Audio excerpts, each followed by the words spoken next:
And they obviously, like being unseeded, leaves yourself, sort of open to tough draws. But I just asked what your reaction was like on Thursday when you found out you were drawn against Stefanos, because it feels like you can't catch a break this year. Yeah, I mean, well, I was on the bus on the way in to practice, and saw the draw, and that was it. But didn't. Yeah, obviously it was not the easiest draw out there. And yeah, like you said, when you're not seeded, these sorts of things can happen.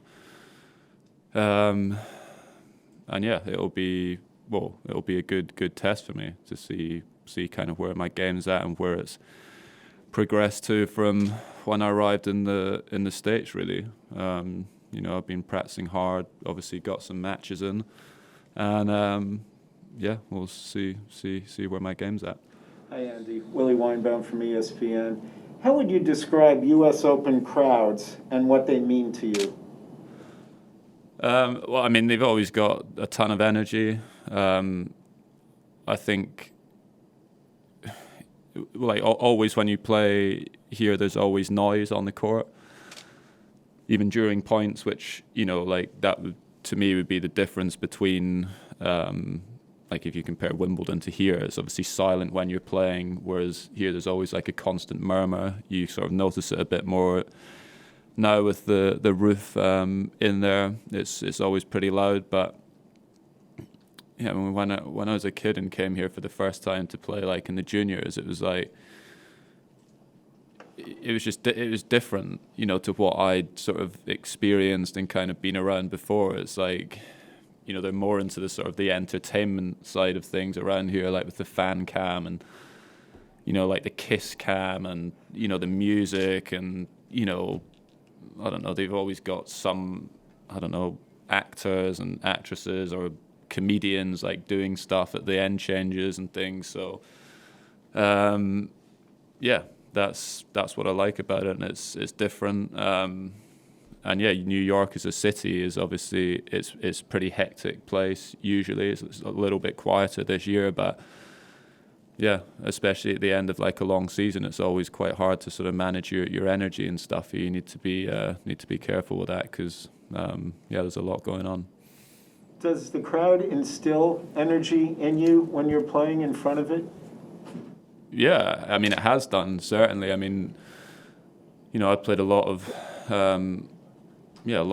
brutal matches here over the years, and the crowd's always helped. I think they like people that fight and give their all and show their heart and emotion and energy and stuff on the court. And I think over the years here, I've had very good support, so I've enjoyed that. Russell Fuller from the BBC. Hi, Andy. Hello. Listening to what you've been saying when you've been playing in Cincinnati and Winston-Salem, would it be fair to say that you are happier with the way your body's holding up than actually with the way you're playing at the moment? Well, physically, I've been good since I've been here in the matches, and that was also the case through Wimbledon as well. I was a little bit fatigued, towards the end of Wimbledon because of the longer matches that I played in the first couple of rounds and having not played for a while. But yeah, over here in the matches, my body's been good, and I pulled up well like the following days after them and stuff. So that's been for me really, really positive. But yeah, I would obviously like my game to be in a better place, and well, it's just it's just interesting sometimes that you don't feel like you're playing particularly well, but I've had opportunities in my matches against top players in the last few weeks and not quite taken them, and maybe if I do, I'd maybe be sitting here with a slightly different take on things, but I'd like to be playing and doing better. Howard Federer for the T. Hi, Andy.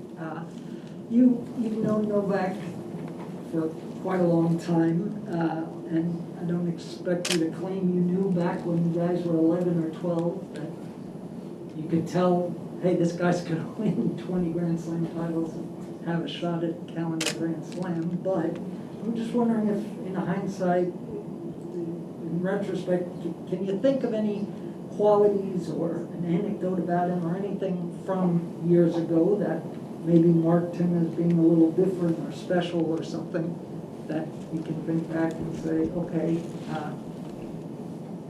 this guy showed something that made him a little stand out from the crowd, let's say, at that time? Yeah, I mean, look, I think it would probably be the case with, actually, maybe Rafa was a bit different, but I've spoken to players that, you know, competed against Federer when he was sort of 17, 18 years old, and, you know, a lot of them said he was very good, but never expected, obviously, him to go on to do what he's done. I think Rafa, from a very young age, was always pretty special.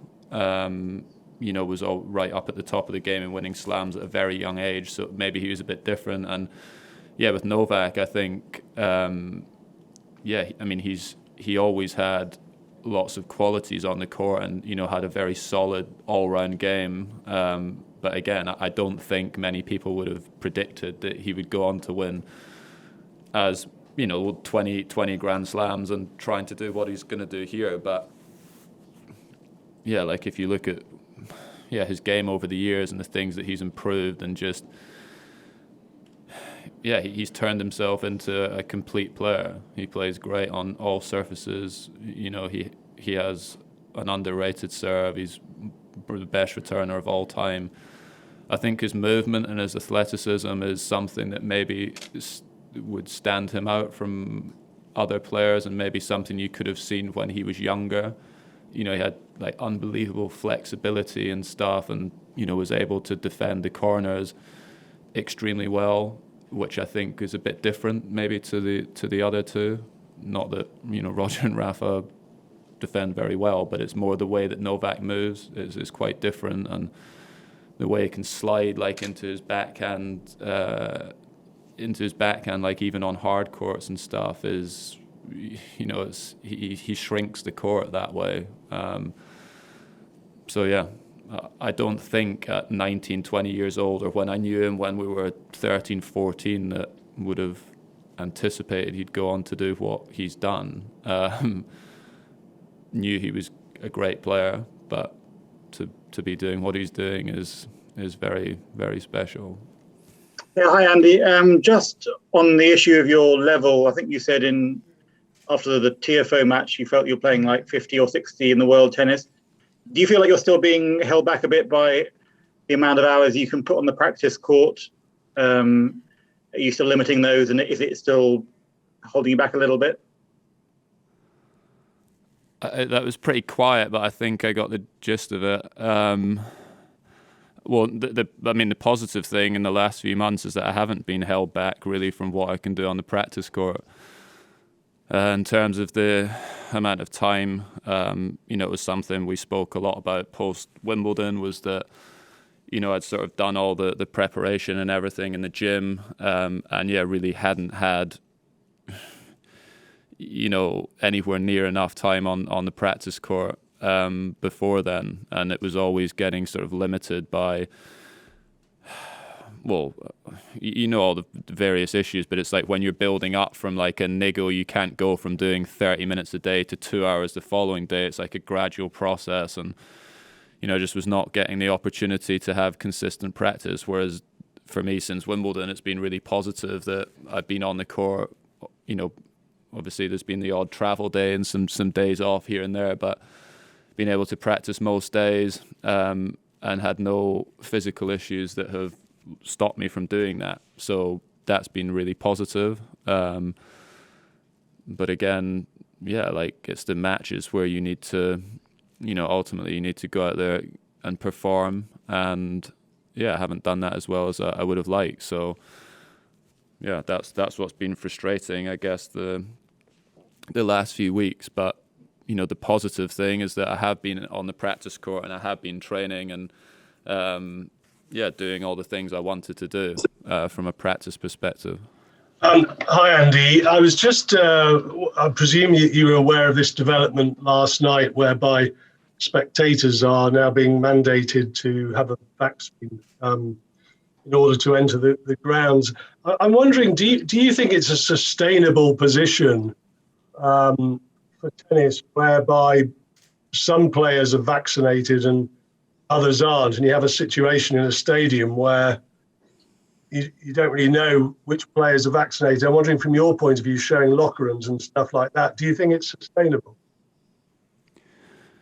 Yeah, I mean, I think, it's over the next few months, I think things are probably going to end up changing quite a bit. I know, like, the conversations with regards to the Australian Open and stuff are already happening, and that, you know, players that have been vaccinated are going to, you know, potentially be able to, well, they're going to be having very different conditions to players who are not vaccinated. And yeah, I can see that it's going to become an issue over the coming months. And if tournaments are gonna go ahead and, you know, and be held like the Aussie Open, and, you know, a lot of the tour is not vaccinated, but, you know, for them to go ahead and host it, they're gonna be allowing the players that have had the vaccination to, you know, train and move freely between the hotel and stuff, and potentially not having to quarantine and things like that.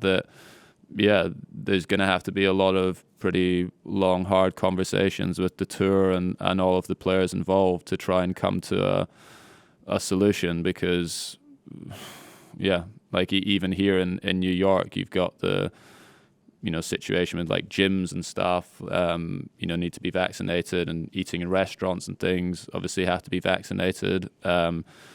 So I feel like I'm enjoying kind of a fairly normal life, whereas for the players that haven't, you know, it's different. And I'm sure that, you know, they'll be frustrated with that. But ultimately, I guess the reason why all of us are getting vaccinated is to look out for, you know, the wider public. And, you know, we have a responsibility, you know, as players that are traveling across the world to to look out for everyone else as well. So I'm happy that I'm vaccinated, and I'm hoping that more players choose to have it in the coming months.